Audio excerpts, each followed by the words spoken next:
பாருவை கேவலமாக பேசியிருக்கான் கமருதீன்னு. ஆனால் பாருக்கு வெக்கமே இல்லாமல் திரும்ப கமுருங்குது. போய் நீ அப்பா செத்தார்ல, உங்கள் அப்பா செத்தார்லன்னு பாரு அப்பா இறந்ததெல்லாம் போய் எடுத்துகிட்டு வர்றாங்க பரதேசி பையன். லைக் பண்ணிட்டு வீடியோ பாருங்கள், கண்டிப்பாக சப்ஸ்கிரைப் பண்ணிட்டு வீடியோ பாருங்கள் friends. Bigg Boss Tamil season 9 day 83 episode start பண்ணும்போதே விஜேஎஸ் என்ட்ரி ஆகிறாரு. இன்றைக்கி என்னென்னா இந்த ஃபேமிலி ஃப்ரீ டாஸ்க்கை பற்றி பேசுகிறதுக்கு நல்லா இருந்துச்சுல அப்படின்னு கேட்குறாரு ஆடியன்ஸ்கிட்ட. ஸோ எல்லோரும் நல்லா இருந்துச்சு பாஸ் அப்படிங்கிற மாதிரி சொல்லிக்கிட்டு இருக்காங்க. அப்புறம் தெளிவு வரல, என்ன தான் வந்துட்டு போனாலும் அப்பா அம்மா வந்துட்டு போனாலும் பல பேருக்கு இன்னும் தெளிவு வரல. சரி போய் ஃப்ரைடே எபிசோடை பார்த்துட்டு வந்துடும் அப்படின்ட்டு உள்ளே அனுப்பி விட்றாரு. கமரும் பாரு உட்காந்து நைட்டில் பேசிக்கிட்டு இருக்காங்க. பாருவோட இம்பார்ட்டன்ஸை நான் எடுத்துக்கிட்டேன் போல், நான் தனியாகவே ஆடுறேன் அப்படிங்கிற மாதிரி சொல்லிக்கிட்டு இருக்கான். ஏன்டா வளர்ற நீ? பாரு சொல்லுது தனித்தனியாக விளையாடலாம், என் மேலே தான் ப்ளேம் போடுறேன். நான் ஒன்றும் சொல்லலை கமுரு, நான் என்னையே ப்ளேம் பண்ணிக்கிறேன். அம்மா அதான் சொன்னாங்க, அப்படி சொல்லு, அம்மா சொன்னாங்கன்னு சொல்லு, நான் விளைவிக்கிறேன்னு சொல்லு. நீ தான் பதிவு பண்ணுறியடா கமுரு, நான் வேலை பார்க்கலன்னு போய் சொல்லு, வேறு எல்லோரும் நல்லா வேலை பார்த்தாங்கன்னு சொல்கிற, அப்புறம் அப்படின்னு போட்டு கேட்டுக்கிட்டு இருக்கு. கமுரு சொல்கிறான், தனியாக விளையாடுறது தான் கரெக்டு, புரியுதா? உடனே வினோத் சொல்லிடுறேன், ஏன்டா கோவப்படுறேன், ஏன் டென்ஷன் ஆகுற, என்னை அக்யூஸ் பண்ணுறாடா மச்சான், எனக்கு கடுப்பாகமா ஆகாதான் அப்படிங்கிறான். அப்புறம் திரும்ப நைட்டில் உட்காந்து பேசிக்கிட்டு இருக்காங்க. திரும்ப பாரு சொல்லுது, தனியாக ஆடி சொல்லியிருக்காங்க, தனியாக ஆடுமான்னு சொல்லியிருக்காங்க எங்கள் அம்மா, நீ ஏன் கேம் பேச மாட்ற, ரொமான்டிக்காகவே பேசிக்கிட்டு இருக்கேன்னு கேட்டுவிட்டாங்க. பாரு இதை பிடிச்சிக்கிட்டு இவன், என் ஐடியாலஜி வேறம்மா, உன் ஐடியாலஜி வேறு, என்னையே நீ கேட்குறியா? நான் கேம் ஆடுறது கேட்கல, நான் உன்ட்ட ரொமான்ஸ் பண்ணிக்கிட்டு இருக்குன்னு நினைக்கிறேன், நீலாம் ஒரு பெரிய பிடிங்கி நான் உன்ட்ட ரொமான்ஸ் பண்ணுறதுக்கு வந்துட்டுருக்கேண்ணா அப்படிங்கிற மாதிரி திரும்பியும் கடுப்பாயிட்டான்.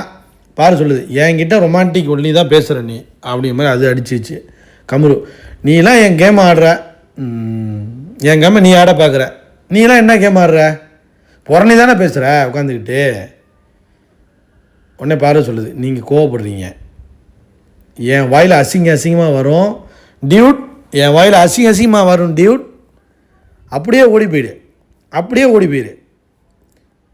நீ அரோரா நேம் ஏன்டா எடுக்கிறாங்க, தேவையில்லாமல் அது அவர் நேம் எடுக்காதடா டியூட், உங்கள் கூட பேசுகிறதே எனக்கு ரிஸ்க்கு தான், நல்லா தெரியுது, உங்கள் கூட கேம் ஆடுறதே எனக்கு ரிஸ்க்கு தான், எப்படி என்னமோ பேசுகிறது உங்க கூட, இவ்வளோ கேவலமாக பேசுறிய, என்கிட்ட கேம் ஆடாத பாரு, ஓடி போயிடு கிளம்பு.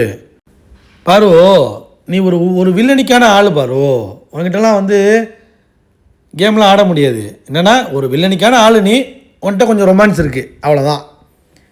என்னை ஏமா கேவலப்படுத்திகிட்டே இருக்க, என் கேமை கேவலப்படுத்துறிய நீ, ரொமான்ஸ் தான் ஆடுறேன், கேமை பேச மாட்டேன்னு என்ன அடிக்க பார்க்குறியா நீ? எனக்கு கேம்லாம் ஆட தெரியாது, புரியுதா? கடுப்பாயி உடனே பார்த்துச்சு, இவன் பேசிக்கிட்டே இருக்க போகிறான்ட்டு போய் படுத்துருச்சு இது. அப்புறமா தலைவன் விஜேஎஸ் உள்ளே இறங்குறான், உள்ளே போய் கேட்டுருன்ட்டு போகிறான். விஜேஎஸ் கெட்டப் இன்றைக்கி இந்த அரசன் படத்துக்கு ஏதோ கெட்டப் போல், வில்லனா என்னன்னு தெரியல, கெட்டப்லாம் போட்டுக்கிட்டு லுக்கை எல்லாம் சூப்பர் அது இதுன்னு சொல்லிட்டு இருந்தாங்க. விஜேஎஸ் உடனே இது ஒரு புது கெட்டப்பு இந்த படத்துக்கு அப்படின்னு சொல்லிட்டு உள்ளே போகிறாரு, ஸ்டார்ட் பண்ணுறாரு. நீங்களும் அழகாக இருக்கீங்க அப்படி இருக்கீங்கன்னு ஒரு பில்டப்பை போட்டு உள்ளே போகிறாங்க.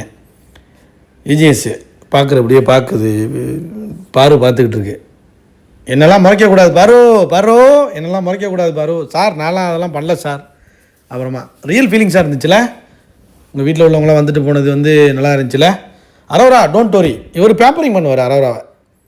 உங்கள் வீட்டிலேருந்து யாரும் வரலன்னு கவலைப்பட்டுட்டு இருந்தீங்களா, அதெல்லாம் எல்லாம் இருக்காங்கம்மா, நீ ஏமா கவலைப்படுற, நான் இருக்கேன், வா வெளில வா அப்படிங்கிறாரு அரோராவை. அப்புறம் டாஸ்க் கொண்டு கொடுக்குறாரு, இவங்களுக்கு பதிலாக இவங்க வந்திருக்கலாம் உள்ள, எந்த ஃபேமிலியிலேருந்து யாரை சொல்லுவீங்க அப்படின்னு எல்லாம் கேட்குறாங்க. உடனே சாண்ட்ரா பாக்கியா வந்திருக்கலாமா, வினோத்தோட ஒய்ஃபு, அவங்க வேறு மாதிரி ஒரு அப்சர்வேஷன் பண்ணாங்க அப்படிங்கிற மாதிரி சாண்ட்ரா சொல்லிகிட்டு இருந்துச்சு. அப்புறம் சபரி, பாருவோட அம்மா வந்திருக்கலாம், பாருக்கு பதிலாக பாரு அம்மா வந்திருக்கலாம், எங்களுக்கு பெரிய ஒரு புண்ணியமாக போயிருக்கோம் அப்படின்னு சபரி சொல்லிக்கிட்டு இருக்கான். திவ்யா அமித் ஒய்ஃபா, அப்புறம் திவ்யாவோட அப்பாவா, அதான் மூக்கில் அடித்து உட்கார வச்சிட்டாரு. ஏம்மா நீ லூசு மாதிரி பண்ணிட்டு உட்கார் போ. அப்புறம் கமரு, அமித் ஒய்ஃபா, அமித் டாக்டரும் வந்திருக்கணுமா, ஏன்னா அவர் கிங் கமருன்னு சொல்லிட்டாங்களே, உங்களை என்ன சொன்னாங்க, ஓ கிங் கம்ருன்னு சொன்னாங்களா, அதனால தான் சொல்கிறீங்களா அப்படிங்கிற மாதிரி விஜிஎஸ் போட்டு கலாச்சிக்கிட்டு இருந்தார் கம்ருவை. அப்புறம் பாருக்கு ஏதோ சொன்னாங்களே சார், அது வந்து ப்ளேஃபுல் பாருன்னு சொன்னாங்க சார். இல்லை வெளியில் வந்து சீட்டிங் பாருன்னு சொன்ன மாதிரி கேள்விப்பட்டுக்கிட்டு இருக்கேன் சொல்கிறாங்க. ஏம்மா அப்படி சார் அப்படிலாம் பண்ணாதீங்க சார். குழந்தையும் தெய்வம் ஒன்று தானம்மா. கேமில் சொன்னாங்க சார், நான் கேம் பக்கத்தில் வந்து ஆடுன்னு சொன்னாங்க சார். அதாவது நல்லா தெரிஞ்சுக்க பாரு, ஹீரோ வந்து எவ்வளோ ஒரு மாதிரி மனசில் நிற்கிறாங்களோ அதோட அதிகமாக தானே வில்லன் நிற்கிறாங்க. நீங்கள் வந்து தப்பாக எடுத்துக்கிறீங்க அதை. சார் அப்படிலாம் இங்கே பாருங்கள் சார், கிளாப்ஸை பாருங்கள் சார், வெளியில் கிளாப்ஸை பாருங்கள், இங்கே கிளாப்ஸை பாருங்கள் சார். நான் உங்களை ஹீரோன்னு தான் சொன்னேன், நீங்கள் வில்லனாக நினச்சிக்கிட்டா நான் என்ன பண்ண முடியும்? ரொம்ப நல்லா இருந்தது. ஃபேமிலியெல்லாம் வந்துட்டு போனது பண்ணது எல்லாமே எனக்கு ரொம்ப பிடிச்சிருந்தது. ஸோ தட்ஸ் குட் அப்படிங்கிற மாதிரி சொல்கிறாரு. அடுத்து இன்னொரு டாஸ்க் வைக்கிறேன். ஃபேமிலி இன்ஃப்ளூயன்ஸில் டப்புன்னு இந்த மாதிரி மாறிட்டாப்புல இவர். இந்த ஆள் வந்து ஃபேமிலி வந்துட்டு போனதுலேருந்து இன்ஃப்ளூயன்ஸ் ஆகி டக்குன்னு மாறிட்டான் அப்படின்னு சொன்னால் யார்? உடனே சபரி வந்து சேண்ட்ராவை சொல்கிறான், கனி வந்து பார்வையும் சேண்ட்ராவையும் சொல்லுது. கனி நீயா? விக்ரம் வந்து கமுரு வந்து வீட்டிலேருந்து வந்துட்டு போனதுலேருந்து பாருக்கு எகென்ஸ்டாக நிறைய கருத்துக்களை வைக்கிறான்னு கொளுத்தி போட்டு விட்டாங்க விக்ரம். அது பற்றி எரிய ஆரம்பிச்சிருச்சு. அப்புறம் கமுரு வந்து பார்வை போட்டு பொழந்துட்டான், பொலன்னு பொழந்துட்டாங்க, பிரிச்சுட்டான். அப்புறம் திவ்யா வந்து கமுருவை போட்டு பொழந்துருச்சு. அரோரா வந்து டேமேஜ் கண்ட்ரோல் தான் பண்ணுறாங்க சார், எல்லாமே ஸ்வீட்டாக நடிக்கிற மாதிரி நடிக்கிறாங்க. கமுருவும் வினோத்தும் வந்து கேவலமாக நடிக்கிறாங்க பச்சையா. பாரு வந்து விக்கல்ஸ் விட்ட வந்து ஸ்வீட்டாக நடிக்குது, அது வந்து ஃபேக்கு தான் அப்படின்னு அரோரா சூப்பராக சொன்னிச்சு. கமுரு கேவலமாக சொல்கிறாங்க, அவங்க வந்து பெண்மையாக உணர்றாங்க பாரு, அதனால் டாட்டா காட்ட பார்க்குறாங்க சார். நான் டாட்டா காட்டி போகிறேன் சார் அப்படிங்கிற மாதிரி போட்டு பொழந்து விட்டாங்க பாருவை. பேக் ஃபைட்டர் மாதிரி பண்ணிட்டான் கமுரு. பாரு வந்து பார்த்துச்சு, ஓ என்னையே அடிக்கிறியா, நான் அடிக்கிறேன்டான்னு கமுருவை போட்டு பொழந்துருச்சு. அவர் வந்து ஒரு லவர் பாய் வந்து அவர் சாமு, அவர் வந்து மாசு, நாங்களாம் போய் தொங்கிக்கிட்டு அவர் பின்னாடி போகிற மாதிரி பண்ணிக்கிட்டு இருக்கான் சார் அப்படிங்கிற மாதிரி கமுருவை போட்டு பொழந்துருச்சு பாரு. சுபிக்ஷா கமுரு பாருவான் வீட்டிலேருந்து வந்து அவங்க அப்பா போட்டு அடித்த அடியில், அவன் தம்பி தங்கச்சி எல்லோரும் அடித்த அடியில் சுபிக்ஷா அப்போ தான் மண்டை தெளிஞ்சு வருது. ஏன்னா டைட்டில் வின்னர் கனவுலே இருந்துச்சு, நான் தான் டைட்டில் வின்னர் சுபிக்ஷா நினச்சிக்கிட்டு இருந்துச்சு. அட பாவிகளா, பாருலாம் மேலே போயிட்டுருக்காங்களா பாரு கமுருலாம், அப்போ நம்ம டம்மியா அப்படின்ட்டு அடிக்க ஆரம்பிக்குது. இப்போ தான் கேமே ஆடுறாங்க இவங்க, இந்த சுபிக்ஷா இந்த சபரி இப்போலாம் இப்போ தான் ஸ்ட்ராங்காகவே பதிவே பண்ணுறாங்க சனி ஞாயிறில். அப்புறமா வந்து சார் இன்னொன்று பதிவு பண்ணணும் சார்ன்ட்டு கமுரு எந்திரிக்கிறான். நீங்கள் பேசிக்க கமுருன்ட்டு அங்கே பேசிக்க விட்டாங்க. அப்புறம் அங்கே திட்டிக்கிறாங்க, பேசிக்கிறாங்க, போய் திவ்யாட்ட பேசுகிறாங்க, பார்வட்ட பேசுகிறாங்க, வினோத்திட்ட பேசுகிறாங்க, கனிக்கிட்ட பேசுகிறாங்க, சாண்ட்ராட்ட பேசுகிறாங்க. திருந்த மாட்டாங்க மாப்பிள்ள, அவங்க திருந்தவே மாட்டாங்க. அப்புறம் விஜிஎஸ் உள்ளே வந்துட்டார், பிரேக் முடிஞ்சு நல்லா இருந்ததில்ல, கண்ணு முன்னாடியே ஒரு பிரேக்கப்பை பார்த்த மாதிரி இருக்குங்க அப்படின்ட்டு. அப்புறம் திரும்ப ஆரம்பிக்கிறார், கமுருவோட கேப்டன்சி எப்படி இருந்துச்சு. விக்ரம் ஈஸி கேப்டன்சி சார், கான்ஃப்ளிக்டே இல்லை, வராது சார், எங்கே இல்லை, அவள் வாழ்க்கையிலே கான்ஃப்ளிக்ட் நடந்துக்கிட்டு இருந்துச்சே. வினோத் பாருக்கு வெசல் வாஷ் பண்ணி கொடுத்தான் சார், அது வந்து தலையாக பண்ணியிருக்கக்கூடாது. அப்புறம் வந்து சபரி சொல்கிறான், தலை ரூமில் போய் பாரு அதிகமாக இருந்தாங்க, அதுவும் இருந்திருக்கக்கூடாது, ரூல் பிரேக் சார் அது. அப்போ போட்டு பொழந்து விட்டாங்க. நீங்கள் ஏன் வெசல் வாஷ் பண்ணி கொடுத்தீங்க கமுரு? சார் நான் அடம் பிடிப்பேன் சார், பட் நான் பண்ணிடுவேன் சார்னு பாரு சொல்லுது. நல்லா தெரிஞ்சுங்க, முடிக்கலை பாரு, நீங்கள் பாதியோடு விட்டு வந்தீங்க. சுபிக்ஷா வச்சு இப்போ பண்ண வச்சாங்க, அதுவும் கமரும் உங்கள் புருஷன் பண்ண வச்சான். 12 வீக்ஸ் ஆச்சு, எல்லாம் புரிஞ்சு போச்சு. ஆனால் நான் வந்து பண்ண மாட்டேன், நான் இப்படி தான் பண்ணுவேன்னா என்ன அர்த்தம் பாரு?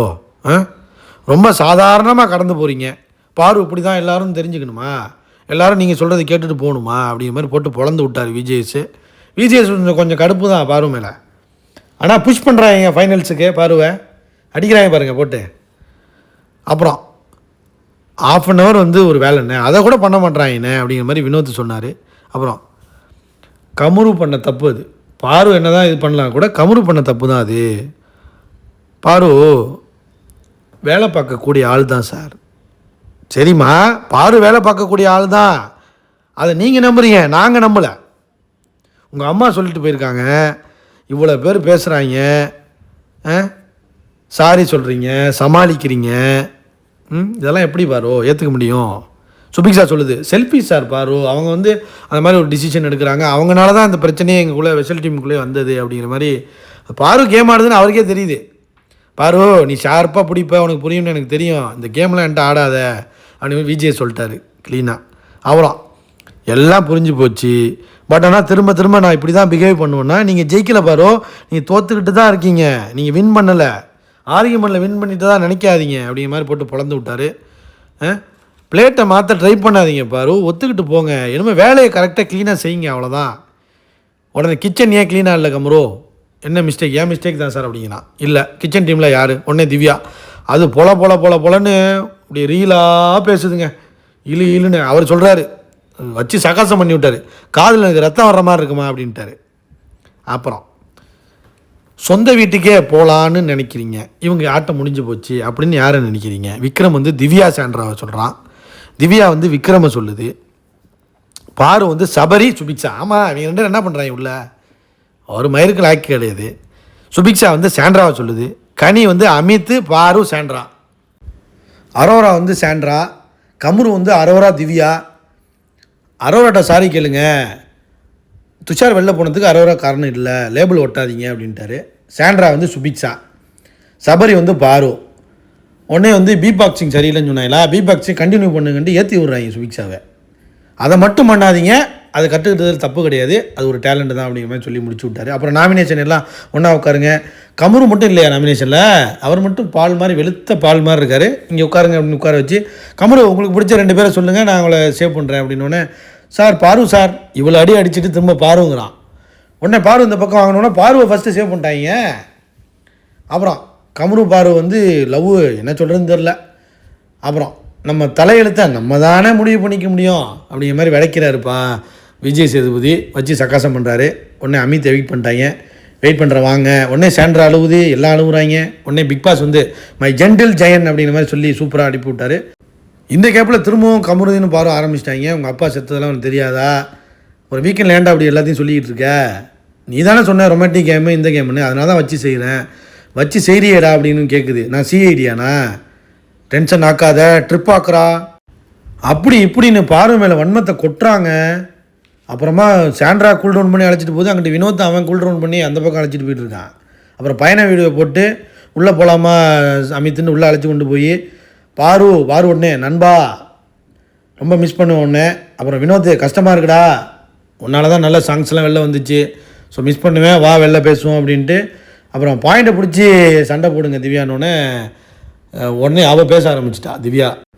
உடனே டீம் கட் பண்ணிட்டு சொல்லிட்டாங்க போல், டக்குன்னு கட் பண்ணிட்டு அமித் போதும் அமித், திவ்யா பேச ஆரம்பித்தா பேசிக்கிட்டே இருப்பா, நீங்கள் பேச ஆரம்பித்தா பேசிக்கிட்டு இருப்பீங்க, கிளம்பிடுவோம்.